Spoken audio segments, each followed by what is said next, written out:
Bismillahirrahmanirrahim. Alhamdulillahi Rabbil Alameen.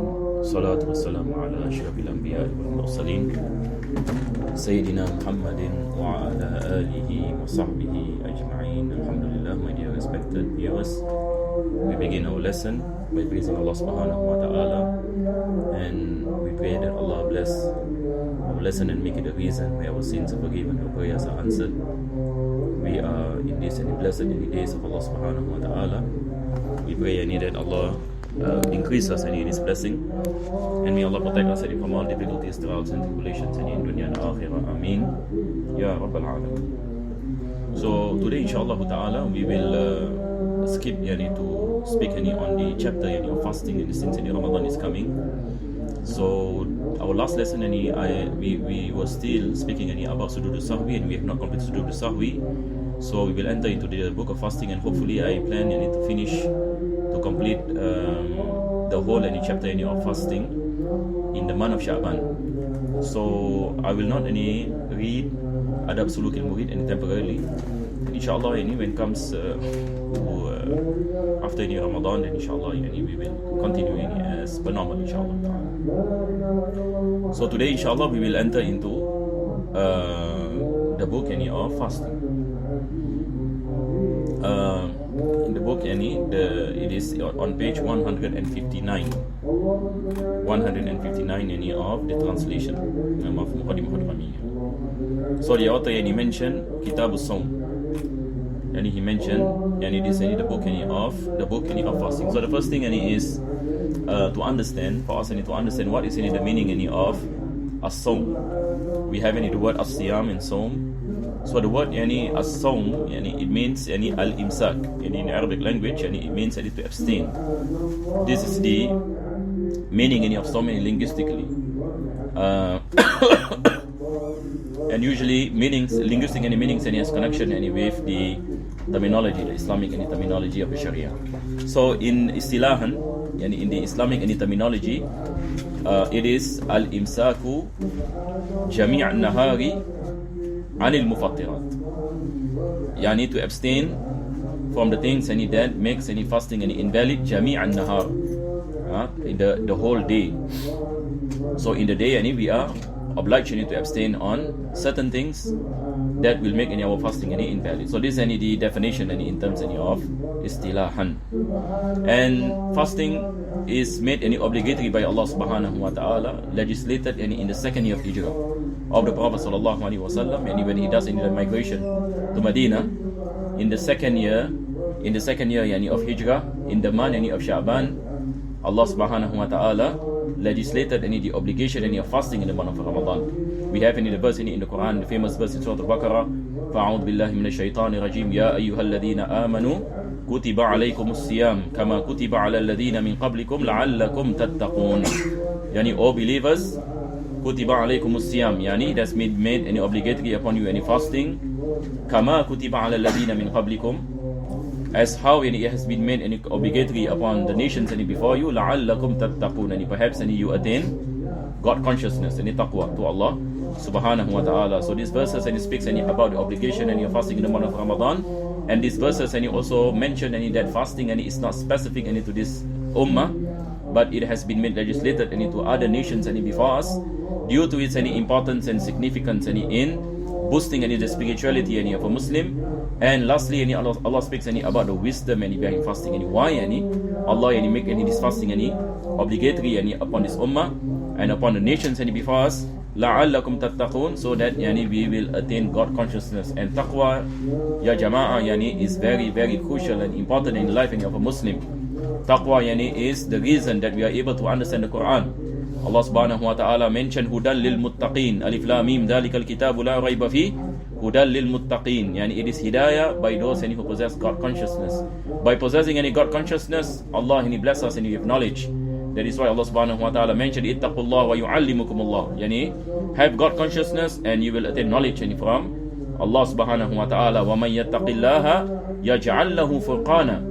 Those who have taqwa to Allah, Allah will give him furqan. Furqan is the ability to distinguish between the truth and the falsehood. And it is by barakah of having God consciousness in Allah subhanahu wa ta'ala. Also Allah mentioned, وَمَنْ يَتَّقِ اللَّهَ يَجْعَلْ لَهُ مَخْرَجًا. Those who have taqwa to Allah, Allah will give him a way out and from all his difficulties. وَيَرْزُقُ مِنْ حَيْثُ لَا يَحْتَسِبْ. And Allah will give him any sustenance any from sources any that he perceive not. All these things, all these any promises any comes any when a servant any possess got consciousness into Allah subhanahu wa ta'ala. So this is the thing any that we have to remind in ourselves. The coming of the month of Ramadan is not a burden for us, but it is an opportunity. An opportunity to attain taqwa. An opportunity yani to attain help in of Allah subhanahu wa ta'ala, assistance in of Allah subhanahu wa ta'ala, to attain sustenance, the doors any of sustenance, to attain knowledge, spiritual any knowledge any that comes any direct any from Allah subhanahu wa ta'ala. Ittaqullah wa yu'allimukumullah. That Allah yani will give any knowledge to those any whomever any he wishes when any he possess God consciousness any to Allah. And of course any to speak any about taqwa any it is a topic any by itself. Al-Imam Razali in Bidayatul Hidayah gave a good definition. He said that at-taqwa al-imtisalul awamir wa ijtinabuz zawajir. Taqwa yani is the ability within a person to obey the commandments of Allah subhanahu wa ta'ala inwardly and outwardly, and to abstain from the prohibitions of Allah subhanahu wa ta'ala inwardly and outwardly. This is what he mentioned in Bidayatul Hidayah, and he mentioned lengthily about the meaning of this definition throughout the book, from the beginning of Bidayatul Hidayah till the end of Bidayatul Hidayah. May Allah subhanahu wa ta'ala bless all of us inshallah with Hidayah. And as what our Prophet sallallahu alaihi wasallam taught us in the dua, Allahumma barik lana fi Rajab wa Sha'ban wa ballighna Ramadan. Oh Allah, bless us in the month of Rajab, in the month of Sha'ban. Alhamdulillah, we have gone through the month of Rajab, the month the holy month of Allah subhanahu wa ta'ala. Now we are entering into the month of Sha'ban, and the month of Sha'ban is the month where Allah subhanahu wa ta'ala blessed the Prophet sallallahu alaihi wasallam with many bounties that it is important for us to remember. And inshallah we pray that Allah make us reach the month of Ramadan. And our Prophet sallallahu alaihi wasallam mentioned, man sama Ramadan imanan wa ihtisaba ghufira lahu ma taqaddama min zanbihi. Those who fast in the month of Ramadan with having faith in Allah and having ihtisab into Allah, yani a lot of hope in Allah subhanahu wa ta'ala. The Prophet sallallahu alaihi wasallam mentioned, ghufira lahu ma taqaddama min dhanbihi.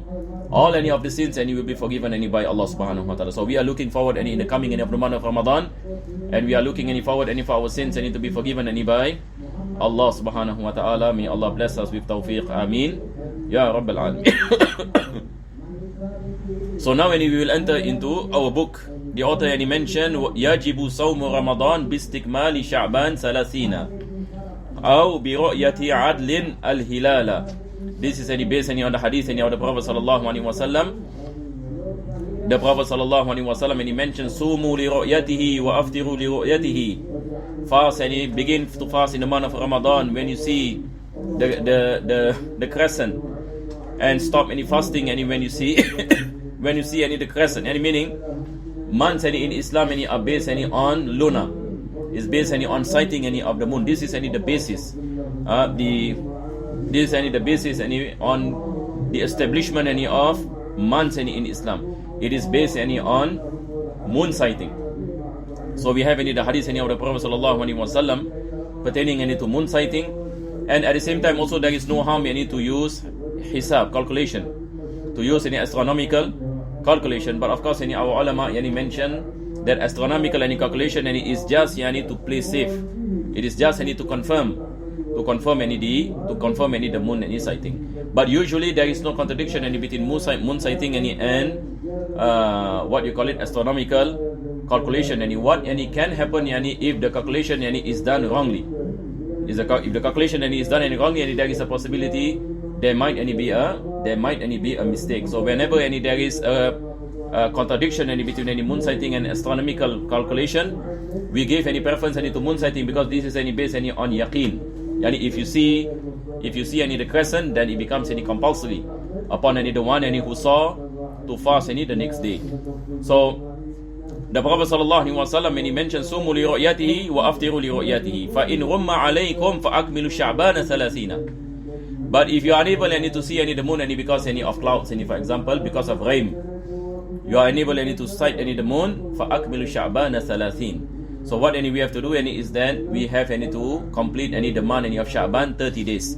Because months in Islam, there is no month that is more than 30 days. So if we are completing the month of Sha'ban in 30 days, the next day is confirmed to be the month of Ramadan. Because in the lunar, Islamic and the lunar calendar, we do not have day 31. So this is what the author mentioned. It is compulsory to fast in the month of Ramadan when the time comes. When does the time comes? باستكمال شعبان 30 أو رؤية عدل الهلال, or the moon sighting of one person. The moon sighting of one person, but he must be adil. That is enough. Yani one person saw the moon, one person he saw the crescent, and he is a just person. Al-adil here, the definition is man lam yartakib kabira wala yusiru ala saghira. Yani a person who does not do the major sin and he does not continue to do the minor sin. And also he does not do something that tarnish his honor. So this is the definition of a person who is adil, a just and upright person. So if this particular person he comes to the judge and say that I saw the moon, I saw the crescent, and we see that this person is pious, this person can be trusted, this person is upright, we do not know anything about this person that is bad, that he has done a major sin or killed someone and so on and so forth. Nowadays we will look at his criminal records, and does this person has any criminal records, for example. This is one of the ways of ascertaining that this person is a person that can be trusted. If he report this to the judge, now it is compulsory upon the judge to declare tomorrow is Ramadan. Why? Because this person met the conditions. But if a person is a fasiq, if a person is a transgressor, for example, he drinks any liquor, for example, known to be a person who is a drug addict and so on and so forth, for example, then it is not upon the judge to take the ruling to make compulsory upon the Muslim community to fast in the month of Ramadan. So there is a difference between the report of an upright person and the report of a non-upright person. The report of an upright person brings about knowledge, brings about the ruling in the Sharia. So the author mentioned even one person, because in the time of the Prophet sallallahu alaihi wasallam, Abdullah bin Umar radiallahu anhu, he spotted the moon, and the Prophet sallallahu alaihi wasallam told the Sahaba to fast. One person and he spotted the moon. That is why our ulama mentioned when comes to the moon sighting, it is enough one person, based on the action of the Prophet sallallahu alaihi wasallam. وَإِذَا رُؤِيَ الْهِلَالُ بِبَلَدٍ لَزِمَ مَنْ وَافَقَ مَطْلَعُهُمْ. Yani if the moon sighting is seen in a particular country, then it is also compulsory upon the neighboring country that shares the matla', that shares the matla'. What is the meaning of matla'?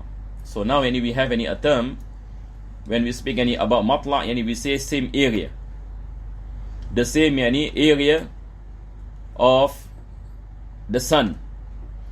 Al-Imam al-Nawawi gave a definition, and he said that this is masafatul qasr. Masafatul qasr, meaning if you have a country, one country or one city, for example, or village, and then you have another country beside, neighboring country, that is within masafatul qasr. What is masafatul qasr? It is about 82 kilometers or 86 kilometers. This is masafatul qasr, and we speak when musafir, and when his destination is more than 2 marhala, he can do qasr. That's this meaning of masafatul qasr. So it is about 86 kilometers. So 86 kilometers, and if you draw a radius, of 86 kilometers, and from the place where the moon is sighted, so the country that is within this radius of 86 kilometers falls under the same ruling.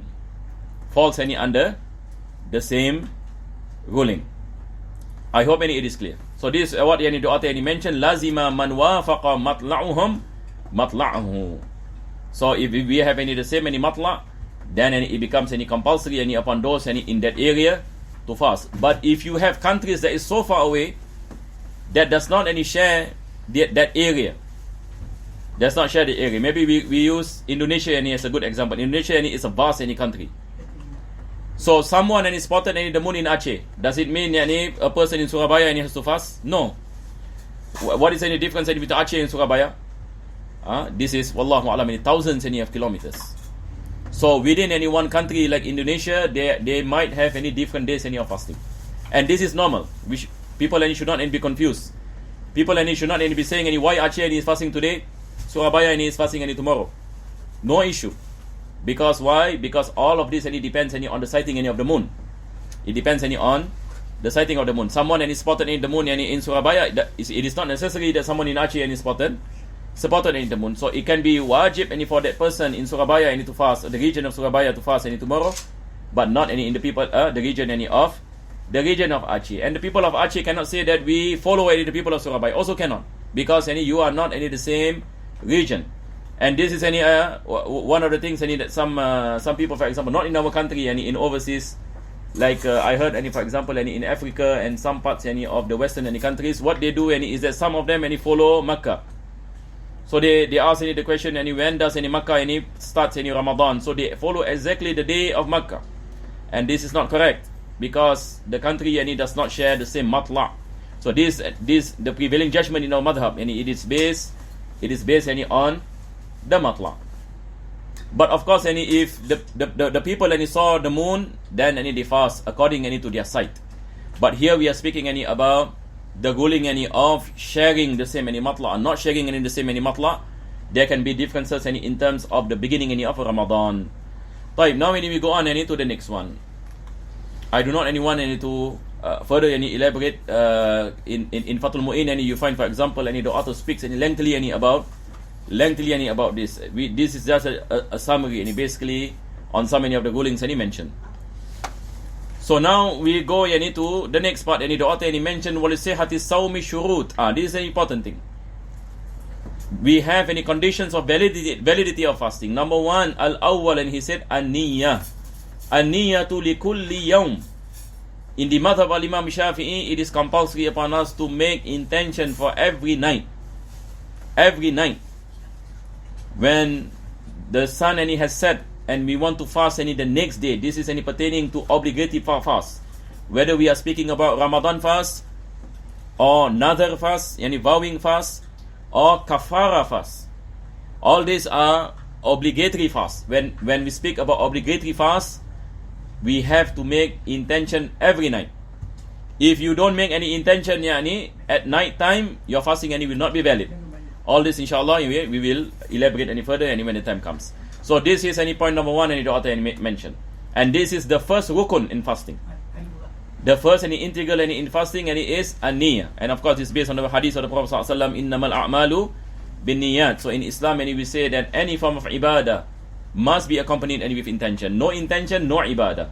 No intention, no ibadah. A person does not intend and then he fasts the next day, the fasting will not be valid.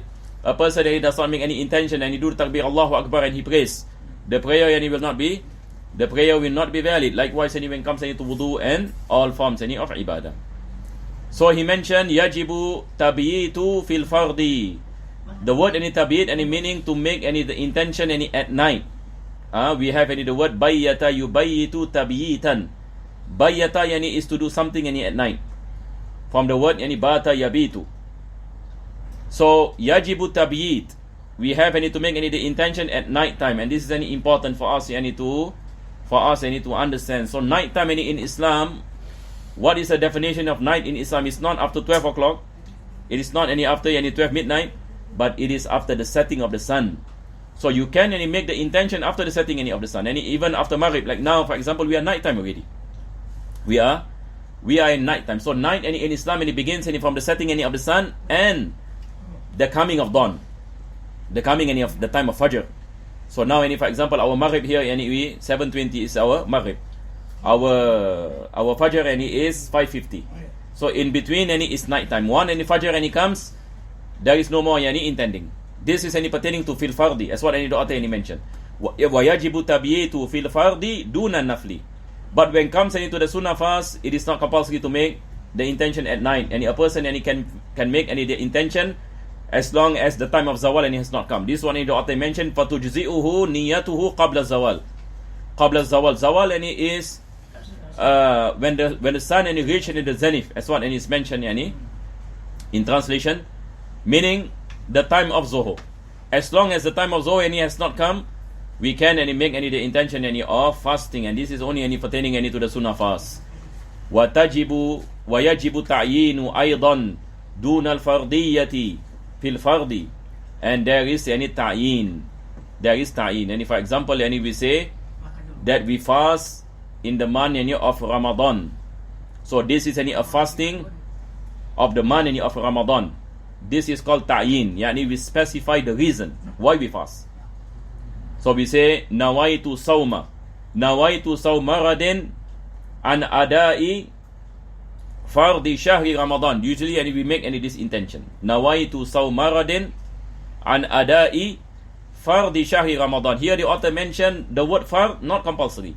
Even if a person say nawaitu sawma radin an adai sawmi Ramadan, it is enough. It is enough. Here it differs with prayers. Prayers there is fardiyah. Last time when we speak about the intention in prayers, there are three. We have qasdul fi'li, fardiyah and ta'yin, and usalli farda zuhri. So when it comes to the obligatory prayers, we must make the intention of fardiyah. This is the meaning of fardiyah. But when it comes to fasting, the prevailing judgment of madhab, although it is a matter of difference amongst our ulama, whether it is compulsory for you to say fard, for you to specify the obligation in your fasting, on do not specify the obligation of fasting. The prevailing judgment of madhab is that specification of obligation is not compulsory. So this is what the author mentioned, dun al fardiyati fil fardi. So it is enough you say month of Ramadan, I fast tomorrow in the month of Ramadan, lillahi ta'ala. Your fasting is valid. But of course it is better to say I fast tomorrow the obligatory fast of the month of Ramadan, lillahi ta'ala. And usually we make the intention nawaitu sawma radin an adai fardi shahri ramadani hadhihi sanati lillahi ta'ala. This is the best. This is the best. So this is how we recite nawaitu sawma radin an adai fardi shahri ramadani hadhihi sanati. Although Ramadan, it is what you call it jama' taksir, it doesn't take any kasra. But unless there is mudaf and mudaf ilayh, like in this situation, Ramadani hadhihi sanati.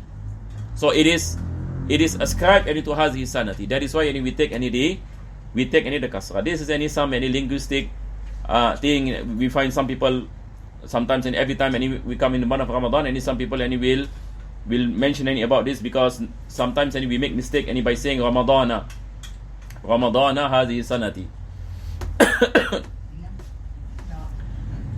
Now when we go on to the next integral. Number 2, he says al-imsaku anil jima'i amdan wa anil istimna'i. So now when we have all these things that are compulsory upon us, to abstain. And this is the second integral, the second rukun. So number 1 is an-niyah.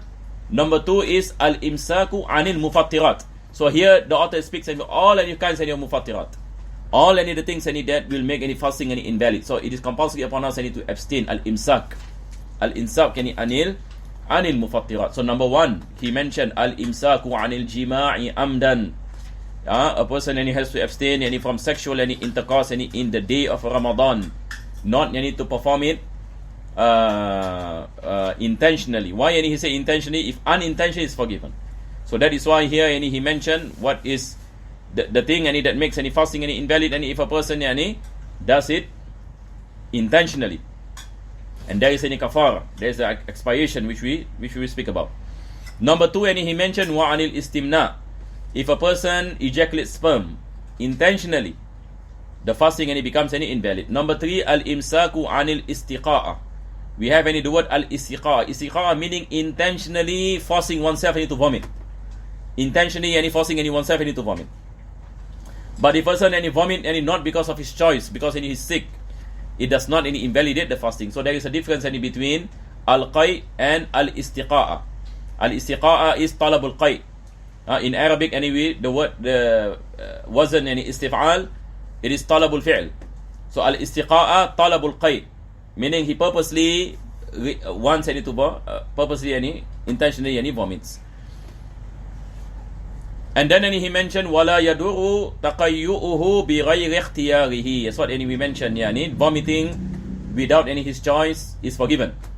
If a person, for example, cannot control and he vomits, this does not any break any the fasting. Number 4, al-imsaku an dukhuli aynin jawfan qabatinil uduni wal ihlili bi sharti dukhulihi min manfadhin maftuh.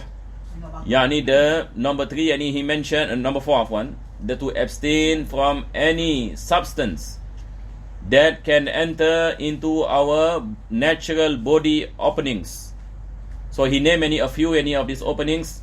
Al-udhun is our ears. That is why when we bathe, when we are fasting, we have to be careful so that water does not enter into the internal part of our ears, because the internal part of our ears is considered to be our natural body openings.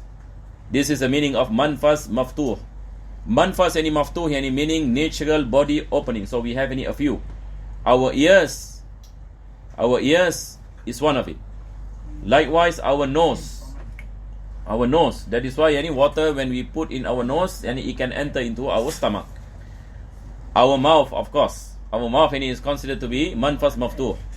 Likewise, our private parts, including the male private part.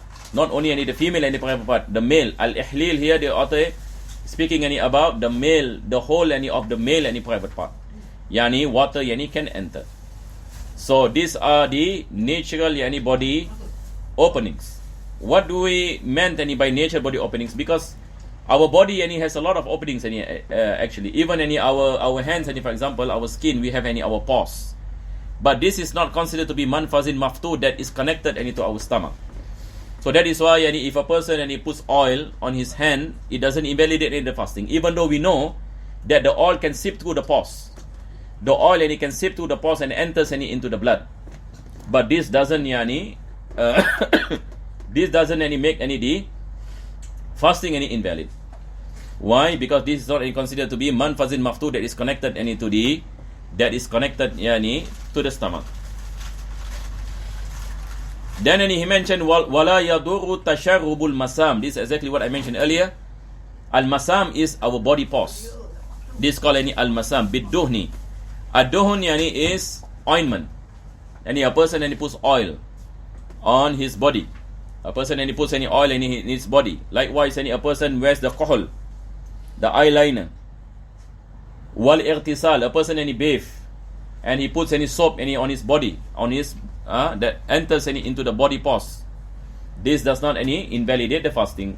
Fa in akala aw shariba nasiyan, if a person eats or drink nasiyan here meaning forgetfully, aw jahilan, ignorantly, he just entered into Islam, he doesn't know, jahil, qalilan aw kathiran lam yuftir. If a person eat or drink forgetfully or ignorantly, now he is forgiven. This does not break his fast. Whether it is qalilan or kathiran, whether he eats a lot or a little, whether he drinks a lot or drinks a little, lam yuftir. This does not make his fasting invalid. So this is a concession, and this is forgiven. A person, for example, he wake up in the morning, he goes into the kitchen and he has his breakfast and he thought it's normal day, and then after that he remembers that this is Ramadan, he forgot, he can continue the fasting. If he is eating, then he remembers he has to throw out the food. He cannot swallow the food, because now upon remembrance that he is in the state of fasting, he has to abstain from all forms of things that will make the fasting invalid. But the author mentioned wala yu'dharul jahilu illa in karuba ahduhu bil Islam. Not all ignorant, those who are ignorant about this ruling, are forgiven. So jahil, there are two types of jahil. There are two types of ignorant people. Number one is ignorant that is excused, as what the author mentioned. Qaruba Islamuhu. Yani he just entered into the fold of Islam. He just become a Muslim. He doesn't know anything about Islam, for example. He knows any there is La ilaha illallah Muhammadun Rasulullah. He recited the Shahada, but he doesn't know any fasting, any what can I not do any in fasting. He doesn't know. So he thought any that Muslims, any they fast, but they can drink water. Some religion, their kind of fasting is then you cannot eat, but you can drink. So they thought any is the same, any for example. So they fast in the month of Ramadan. So the whole Ramadan, he does not eat, but yani he drinks. We say this is forgiven. This person is forgiven, yani because he doesn't have the time to seek knowledge, or he doesn't have people to teach him, and he just entered into the fold of Islam. But if a person and he is a Muslim and he for 20 years and he live in a place where he is able to seek knowledge, especially nowadays and even online, that a person and he can learn about fasting. Now this kind of ignorance and is not excused. And if we ask him why do you not know any this ruling that you cannot eat and drink, he say, I do not know because I didn't study. I don't know because I didn't study. And he lives in a place where there are people and who are able to teach him, but he doesn't attend any lesson on fasting. Now this is an ignorance that is not excused. We say he has to make qada. He has to make up for the days that he doesn't fast. So the author gave the example of jahil that is excused. Number one, in qaruba ahdu bil Islam, he just entered into the fold of Islam. Number two, he said, aw nasha'a bi badiyatin ba'idatin anil ulama, that he lives in a far place and in a deserted area, away from the scholars. Away from the scholars, meaning he cannot seek knowledge. He cannot seek knowledge. Wala yuftiru bi ghubari tariq. The author mentioned that the dust from the streets, if a person is fasting and then he inhales dust, he inhales dust and he enters into his body through his nose, this does not invalidate fasting. This is forgiven. So here the author is speaking about exceptional cases. There are exceptional cases that does not make your fasting invalid, even though it enters your body's cavity. An example will be, you smell, for example, you inhale dust, gubari tariq, wa in ta'ammada fatha famihi, even though he purposely opened his mouth, it is forgiven. It is forgiven. Wala bi bal'il riq at-tahir. Likewise, the author mentioned swallowing any saliva does not invalidate any fasting, but the condition is at-tahir al-khalis.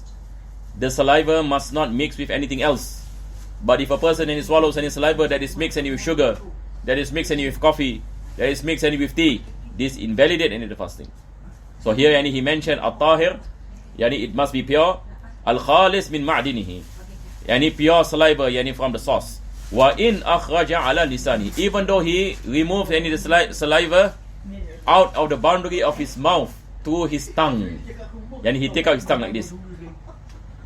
This does not invalidate the fasting, although it goes beyond the boundary of his mouth. But if he spit the saliva on a plate and then he licks the saliva and consume the saliva again, now this invalidate the fasting. Because why? Because now the saliva has been removed from his ma'din, from the source, and that is the mouth. So when you put back the saliva, now this is considered to be a secondary substance. It is not considered to be the primary substance anymore, because now it has been detached. It has been detached from the mouth. So that is why the author mentioned wa in akhrajahu ala lisanihi, as far as the tongue is concerned, is still attached to the mouth. So if he take out the saliva to his tongue outside the boundary of the mouth, if he swallows it again, there is no issue, unless if he detach the saliva from his mouth. That's what we mentioned. And then he mentioned wa yuftiru bi jari riqi bima bayna al-asnani li qudratihi ala majjihi wa bin nukhamati kadhalika. We will postpone this to our next lesson because of time of Visha has come. This requires some explanation and examples. May Allah subhanahu wa ta'ala bless all of us with tawfiq and understanding. Alhamdulillah Rabbil Alameen. Allahumma salli wa sallim ala Sayyidina Muhammad wa ala ali Sayyidina Muhammad. ربنا آتنا في الدنيا حسنة وفي الآخرة حسنة وقنا عذاب النار Sallallahu ala sayyidina Muhammadin wa ala alihi wa sahbihi wa sallam. Alhamdulillahi rabbil alamin.